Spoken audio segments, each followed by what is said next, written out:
me start this video out by saying I really enjoyed Joker 2019. I thought it had a lot to say. I thought by the end of the film, Arthur Fleck became the Joker. I think he spiraled down into this chaotic, villainous clown prince of crime that we're more used to in the comic books, and I think he embraced that personality. At least that's what I was led to believe at the end of the first Joker.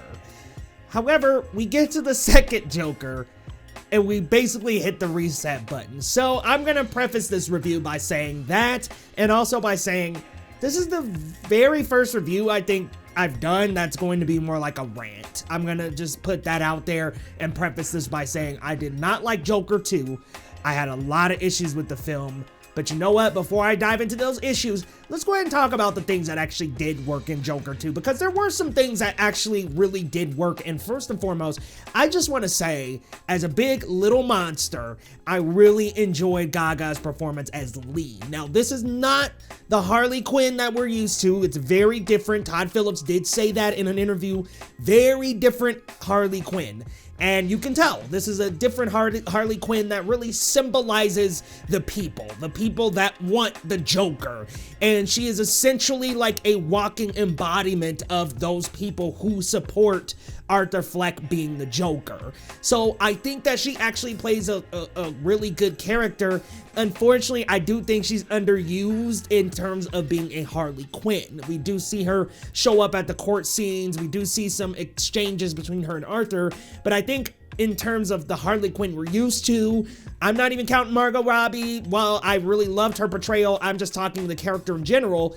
That chaotic, bright, crazy side of Harley Quinn we don't get to see.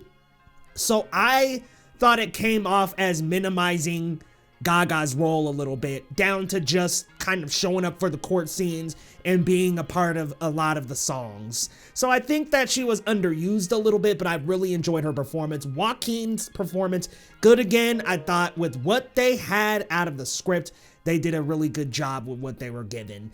Also, I think visually it's very striking. It's a very visually flared film. I really love the lighting, the color choices, the oranges and the greens, and these different settings. I mean, you've got the court scene, you've got the fantasy scenes, and you've got the prison scenes, and each of them are lit very differently and are very well lit and color graded. So a very good job to the visual team, as well as the camera work. I think there are some interesting shots and cinematography here. We get some great camera angles. I think it's just visually really well done.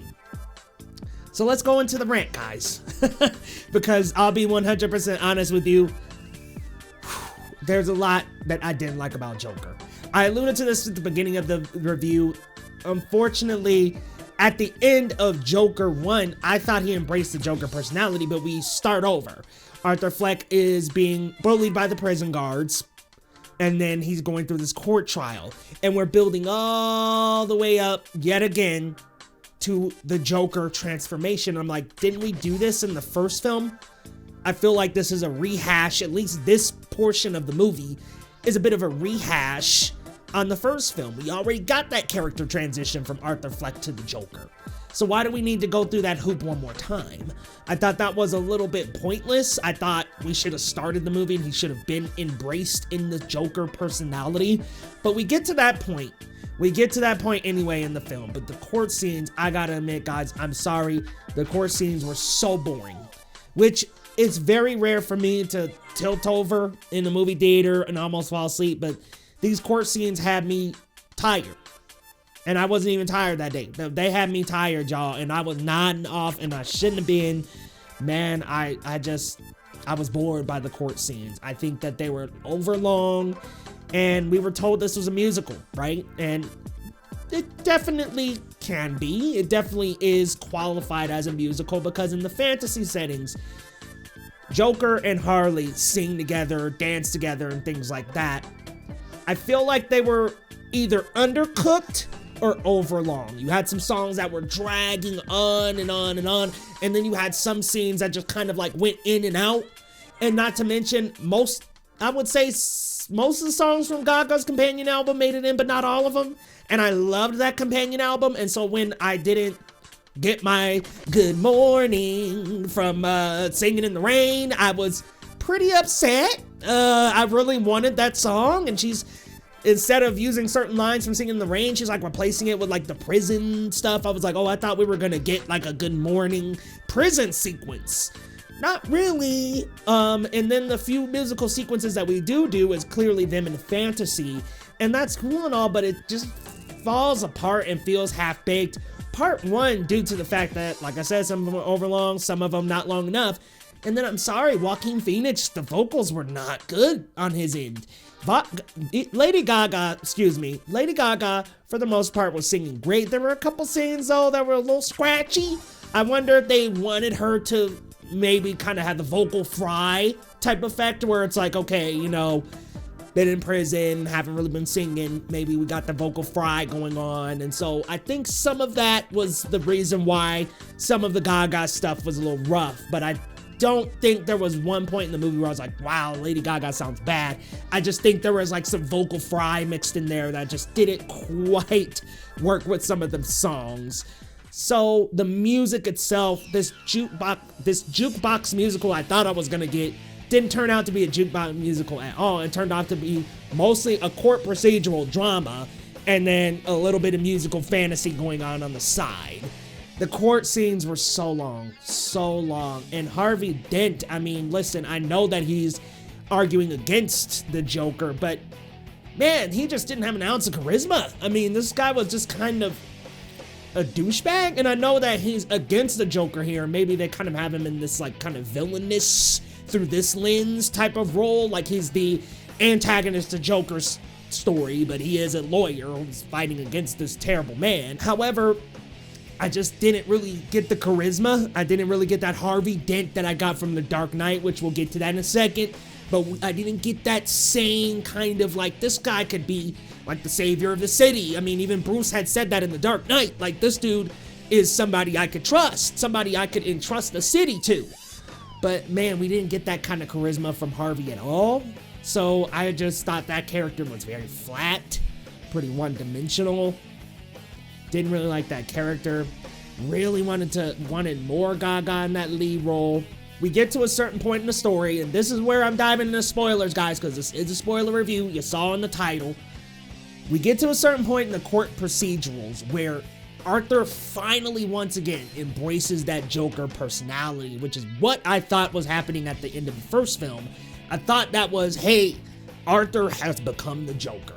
And from the trailers, I'm gonna admit it, I knew it was a musical going in, but I thought we were gonna get more Joker. I thought we were gonna get more of the Joker, and we stayed in the Arthur Fleck bubble for most of the movie.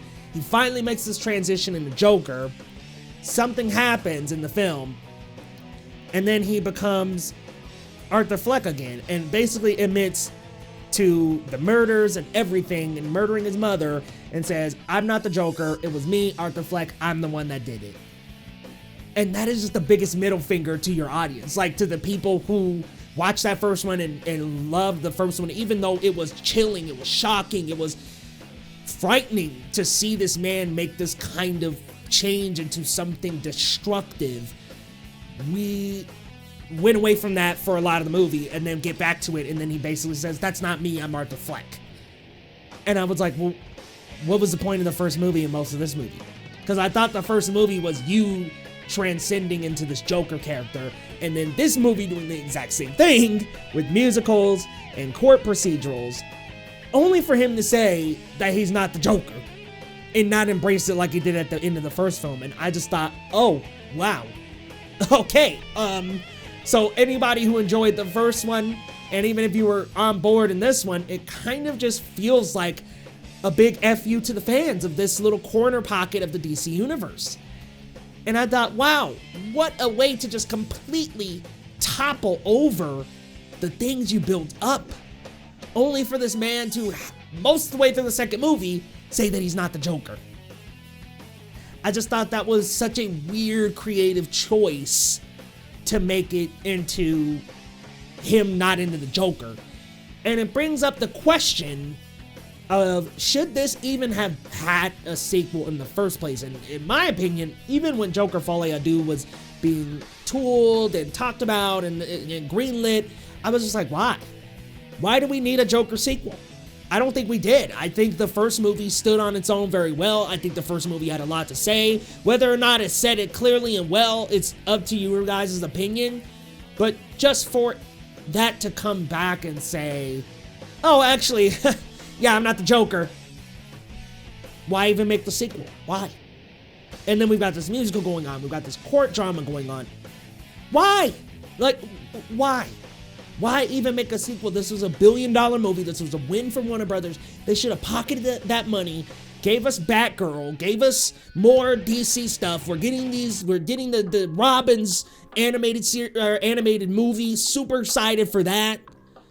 Put that back into more IPs. Now listen, the first Joker, whether you love it or hate it, was a big success for them. The Batman and the Penguin are fantastic. The Batman did great.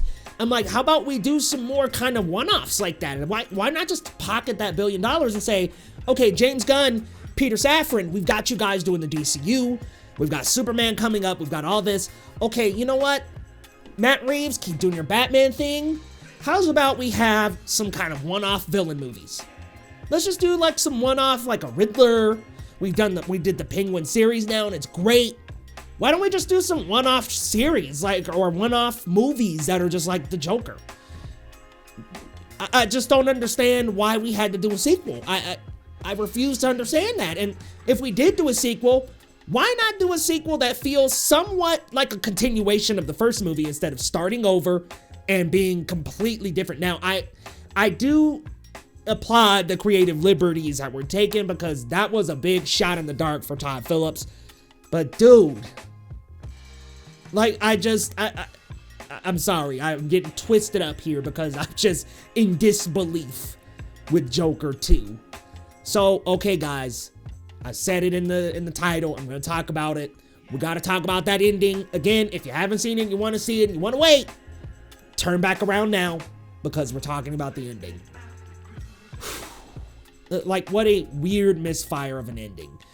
So we get to the point where after Arthur admits that he's the Joker, or he's not the Joker, excuse me, which I would have liked the opposite, but he admits he's not the Joker. He did all that stuff. He's Arthur Fleck. That's who he is.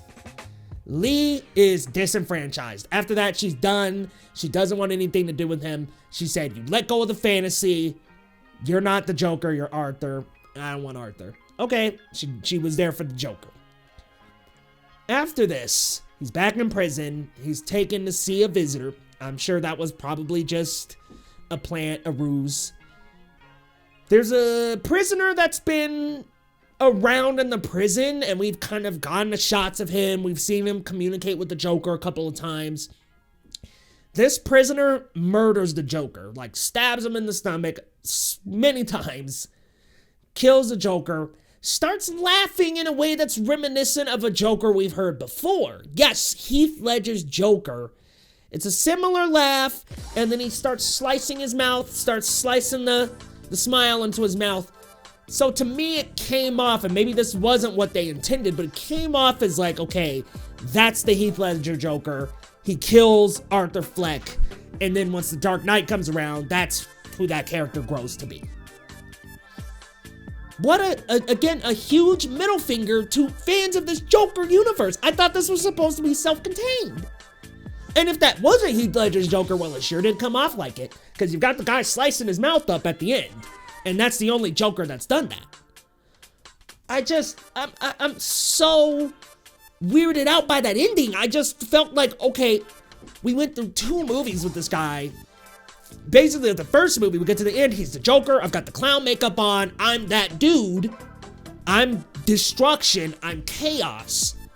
And then he gets to the second movie, we restart all over again, he builds back up to being the Joker, only to say, you know what, all along, I wasn't the Joker, and get murdered.